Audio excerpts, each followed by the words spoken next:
Hello friends, welcome to yes academy. My name is Mukesh Panjwani. आज हम admission of partner में revaluation का question number 2 देखने जा रहे हैं। तो ये क्वेश्चन आपके सामने है। अभी स्क्रीन इनसफिशिएंट है पूरा सॉल्यूशन और क्वेश्चन एक जगह लिखने के लिए। ठीक है, तो थोड़ा सा आपको मेरे साथ बेयर करना पड़ेगा। मैं कोशिश करता हूँ कि इसको दो पार्ट्स में डिवाइड करके और फिर किया जाए। ट्राई करते हैं, चलिए। तो सबसे पहले क्वेश्चन पढ़ते हैं। A and B share profits in the proportion of 3/4 and 1/4। The balance sheet as on 31 December 2016 was as follows. तो ये कुछ बैलेंस शीट के फिगर दिए हुए हैं। फिर आगे लिखा है on 1 January 2017 C was admitted into partnership on the following terms. C जो है वो 1,000 रुपए कैपिटल देगा। C pay rupees 5,000 for goodwill. Half of this sum is to be withdrawn by A and B. ठीक है। Stock and fixtures be reduced by 10%. Provision for doubtful debt be created on sundry debtors and bills receivable. The value of land and building be appreciated by 20%. There being a claim against the firm for damages or liability to the extent of 1,000 should be created. An item of 650 included in the sundry creditors not likely to be claimed and should be written back. Record the above transaction journal entries in the books of firm, assuming that profit sharing ratio between A and B has not changed, and prepare revaluation account. ठीक है, ये question तो पढ़ लिया पूरा। हम एक काम करते हैं, सबसे पहले हम एक बार रिवैल्यूएशन अकाउंट बना लेते हैं, और रिवैल्यूएशन बनाने के बाद ये जो जर्नल एंट्रीज बोल रहे हैं ये अपन अलग से कर लेते हैं। तो पहले रिवैल्यूएशन बनाते हैं, चलिए। तो ये रिवैल्यूएशन का फॉर्मेट आपके सामने है। ये आपका फॉर्मेट है रिवैल्यूएशन अकाउंट। ठीक है। अब हम सबसे पहला काम करते हैं कि ये ट्रांजेक्शन हम देखते हैं कि जो रिवैल्यूएशन में जो फिट होंगे। तो सी पे कैपिटल कर रहा है वो सब हमारे काम का भी नहीं है। Stock and fixtures be reduced by 10%। अब देखो, स्टॉक और फिक्सचर की कीमत कम हो रही है, मतलब ये हमारा क्या है, लॉस है। तो हमने लॉस किस तरफ लिखते हैं, डेबिट साइड लिखते हैं। तो स्टॉक्स एंड फिक्सचर्स, तो कितनी कीमत कम हो रही है, 10%। तो ये 20,000 और 1,000 कितना हो गया, 21,000 है। तो इसकी कीमत 10% से कम हो रही है, तो वो हो जाएगा 2100। ये हो गया फिक्सचर्स। ठीक है, कोई दिक्कत इसमें? एक चीज यहाँ पे मिसिंग है, प्रोविजन बोल रहा है for bad debt be created, मगर ये कितना है, तो ये मैं बता दे रहा हूँ ये कितना है। ये है 5%। 5% provision for doubtful debts be created on sundry debtors and bills receivable.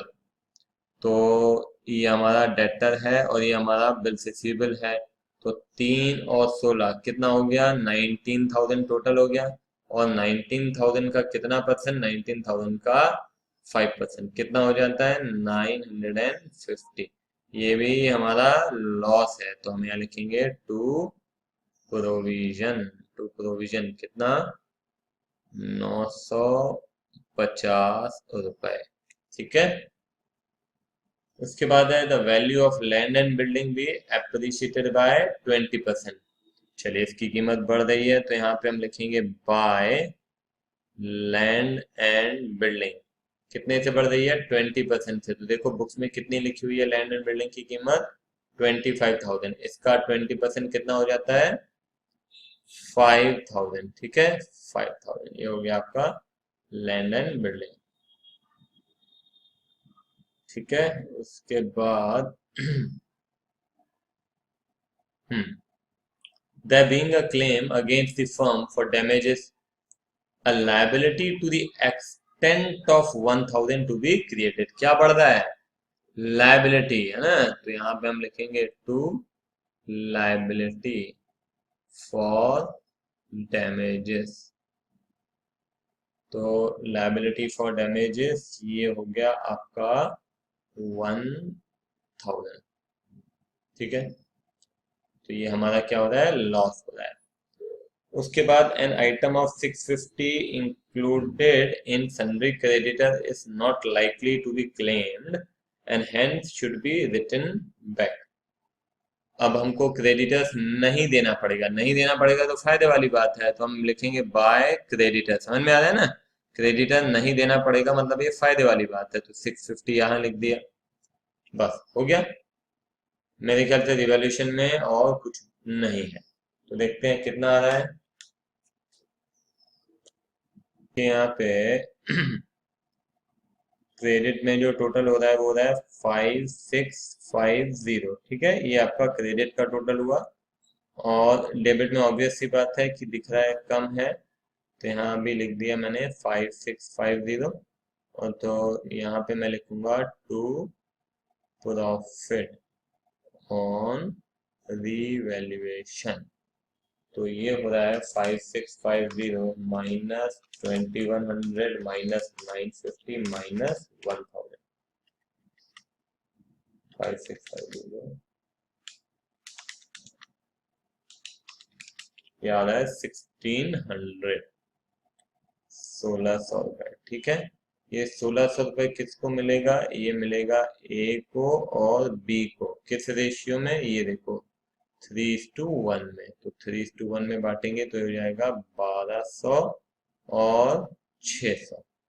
आई बात समझ में, क्लियर है ये। तो ये रीवैल्यूएशन अपन ने देख लिया, इसको आपको नोट डाउन करना है तो लेक्चर को पॉज करें और फिर मैं इसका जो दूसरा पार्ट है वो स्टार्ट करता हूं, दैट इज जर्नल एंट्रीज। ठीक है, तो अब लेक्चर को पॉज करें और फिर हम आगे बढ़ते हैं। तो चलिए देखते हैं बाकी क्या क्या हमको ट्रांजैक्शन रिकॉर्ड करने हैं। एक तो सबसे पहले जो यहाँ पे ये फिगर्स ऊपर नीचे हो गए हैं। ठीक है, तो देखिए यहाँ पे सबसे पहले क्या है, बैलेंस शीट के अंदर अपन देखते हैं कौन कौन सी ऐसी चीजें हैं जो कि पार्टनर्स के बीच में हम डायरेक्टली डिस्ट्रीब्यूट कर सकते हैं। तो आपको दिखाई दे रहा है रिजर्व फंड। रिजर्व फंड क्या करेंगे, ये पार्टनर्स के बीच में बांट देंगे। कौन से पार्टनर्स को देते हैं रिजर्व फंड, ध्यान रहे ये रिजर्व हमने बनाया हुआ है प्रॉफिट में से। किसके प्रॉफिट में से बनाया है, ए और बी के प्रॉफिट में बनाया है। तो ये ऑब्वियस सी बात है किसको बांट देंगे, ए और बी को बांट देंगे। किस रेशियो में बांट देंगे, तो उनके ओल्ड रेशियो विच इज 3:1। तो इसकी जनरल एंट्री हो जाएगी reserve fund account debit to, क्या नाम है, ए और to B is capital account, और ये हो जाएगा 20 कैपिटल अकाउंट। ठीक है, तो रिजर्व फंड है हमारा कितना, 4000 है, तो ये 4000 यहाँ हो गया। और 3:1 में बांटेंगे तो ये हो जाएगा 3000 एंड 1000। समझ में आया, ये क्लियर है। इसके अलावा और क्या है, C pays 10,000 as as capital, और लिखा है C pays 5000 for goodwill, half of this sum is to be withdrawn by A and B. तो देखिए सी ने 10,000 कैपिटल दिया और 5,000 उसने क्या दिया, गुडविल के पैसे दिए। तो इसकी एंट्री क्या हो जाएगी, आपके पास कैश आ रहा है, कैश अकाउंट डेबिट, कितना आ रहा है, कुल मिला के आ रहा है आपके पास 15,000। तो मैंने लिख दिया कैश अकाउंट डेबिट 15,000 टू, इसमें से सी का कैपिटल कितना है, सी कैपिटल इज 10,000। ठीक है, और टू क्या है वो जो लेके आ रहा है उसको हम बोलते हैं प्रीमियम फॉर गुडविल। गुडविल के पैसे लेके आ रहा है ना, कितने पैसे लेके आ रहा है वो, 5,000 रुपए लेके आ रहा है। ठीक है, अब ये 5,000 जो लेके आया प्रीमियम फॉर गुडविल, वो आपको मालूम है कि वो प्रीमियम किसको दिया जाएगा, premium for goodwill account debit किनको दिया जाता है, पहले हमने पढ़ा है, ये उन पार्टनर्स को दिया जाता है जो कि सेक्रीफाइस कर रहे हैं। तो जो सेक्रीफाइस करेगा उसी को दिया जाएगा। तो यहाँ पे C is coming for which share, कितना शेयर लिखा है इसके क्वेश्चन के अंदर, देखो कहीं भी नहीं लिखा है। तो इसका मतलब है एक मिनट, कहीं लिखा होना चाहिए C was admitted into partnership on the following terms. C pays half of his sum to be withdrawn by A and B. चल, कुछ भी नहीं लिखा है, कोई बात नहीं है। तो हमको एक बात तो इतना मालूम है कि ये 5,000 अगर ये लेके आएगा तो ये 5,000 किसको देगा? जो जो सेक्रीफाइस कर रहे हैं। अब यहाँ पे आपको मैंने पहले भी बताया, यहाँ पे इनका सेक्रीफाइसिंग रेशियो क्या होगा? यहाँ पे केवल बोल रहा है कि सी आ रहा है, ये नहीं बोल रहा है कि ए से इतना ले रहा है, बी से इतना ले रहा है। इसका मतलब है कि उनका ओल्ड रेशियो ही उनका सेक्रीफाइसिंग रेशियो होगा। तो यहाँ पे 5,000 जो लेके आया वो हम 5,000 बांट देंगे ए और बी के बीच में। तो हो जाएगा 2 A कैपिटल अकाउंट और 2 B कैपिटल अकाउंट। ठीक है, किस रेशियो में? 3:1। तो 3:1 में इसको बांटिए तो कितना हो जाएगा? मेरे ख्याल से होना चाहिए 3750 और 1250। आई बात समझ में क्लियर है ये? उसके अलावा